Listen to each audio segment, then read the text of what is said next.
Sir झुका दिया अपने बाप का। किसी के सामने सर उठाने के काबिल नहीं छोड़ा तुमने। अब क्यों फोन किया यहाँ? अम्मी मैं बरदार जो आगे एक लफ्ज भी कहा। घर छोड़ने से पहले एक लम्हे के लिए भी ये नहीं सोचा कि तुम्हारे बाप पे क्या गुजरेगी। थोड़ा सा भी ख्याल नहीं आया तुम्हें? अच्छा, तो आप लोगों ने कौन सा मेरा ख्याल कर लिया? मैंने भी तो आप लोगों से कितना कुछ कहा था। बस कर दे अलमीर, इतना भी नीचे ना गिर कि मुझे अपनी तरबियत पर अफसोस होने लगे। तुझे पता भी है तेरे इस तरह अचानक चले जाने से क्या हुआ है घर में?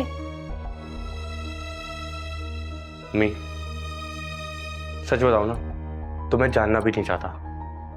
रशीद भाई दुनिया से चले गए, इंतकाल हो गया उनका। तूने जान ले ली रशीद भाई की, लेकिन तुझे कोई फर्क नहीं पड़ता। हम भी इस दुनिया में नहीं रहेंगे, तुझे तब भी कोई फर्क नहीं पड़ेगा, क्योंकि तेरे लिए तेरा कैरियर, तेरी पढ़ाई, तेरा मुस्तकबिल सबसे अहम है। हम कुछ भी नहीं है तेरे लिए।